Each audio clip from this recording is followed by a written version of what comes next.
Thank you, Margaux. Thank you for being our guest here in 2025 Torino Jazz Festival. First of all, since you started playing piano at a very young age, could you describe us how it's developed your relationship with your preferred instrument? Oh, wow, okay. Well, I think it's kind of, well, like the process of existence, right? First you start with a kind of mimetic approach, which is pedagogy, trying to emulate, trying to do stuff, and gradually enter a space where you kind of manage to reach your own conclusions and kind of get involved with your own desires of how you want it to sound, what is it, what can you do, the potential of this instrument outside of, obviously informed, but outside of things that you've learned, right?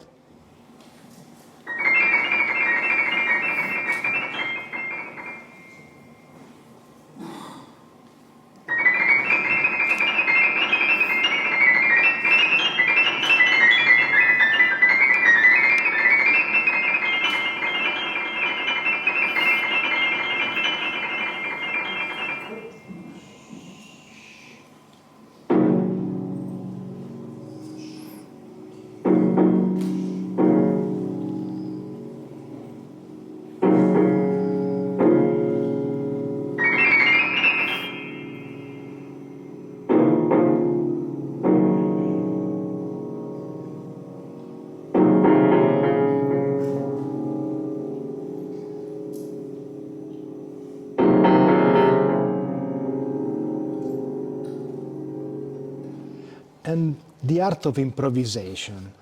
Everyone has her or his approach. What is yours?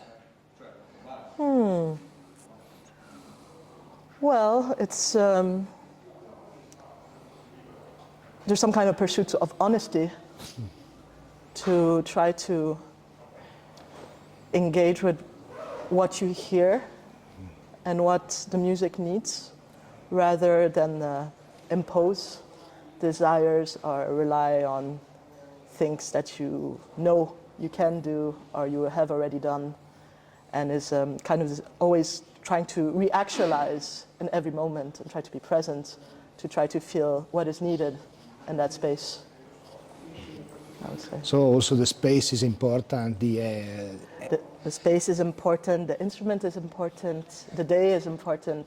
the audience too? Huh? And the audience too? The audience is very important, yeah. Yes, definitely. But obviously, you cannot second guess everything that the audience would like to hear, right? So you kind of have to trust it, trust your decisions, trust the process. It's a lot about process rather than result in some sense.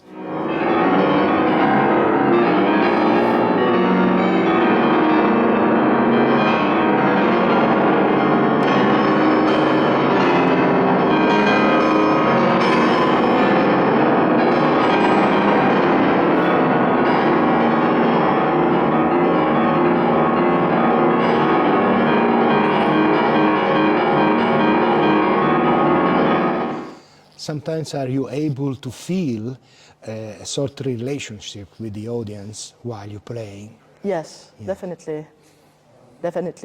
It's hard to know.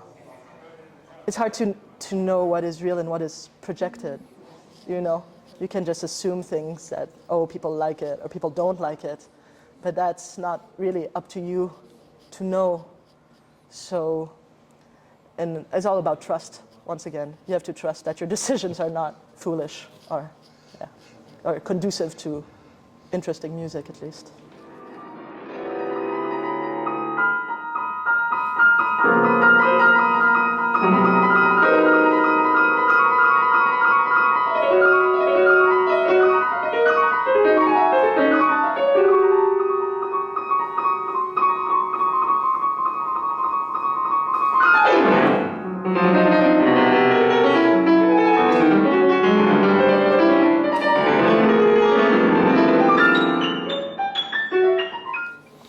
And when composing instead, which are your points of reference?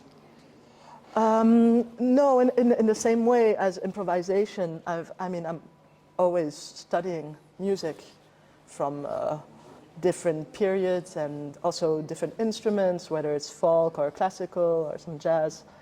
And then I try to go with what I feel about it and not kind of rely on a aesthetic or frame myself, right? It's a very similar process, actually. But I do work a lot to inform myself with many things. And then I just hope that kind of the translation of it gives something kind of special and personal.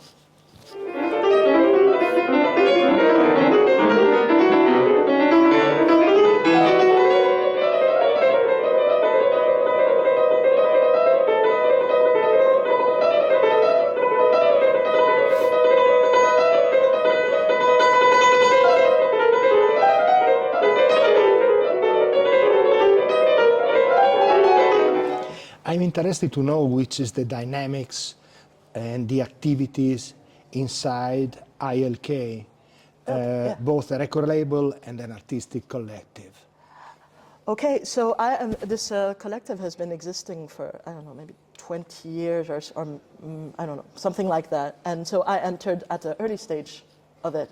But right now, ILK, well, is very concentrated in Copenhagen and can be used, as you said, as a label to have an outlet for the musicians that are part of that collective. And we also organize concerts during the Winter Jazz Festival in Copenhagen and the Jazz Festival, which is in the summer.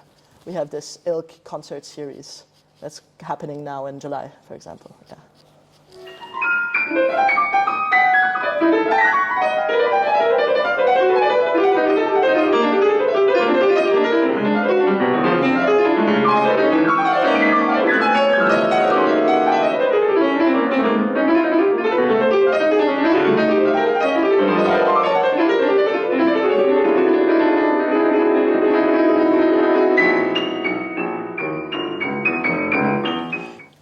Your latest work with the Collateral Damage project is a quite ambitious one, starting from the fact that it's gathering a wide and peculiar ensemble of musicians. Yes. Could you please tell us something about it?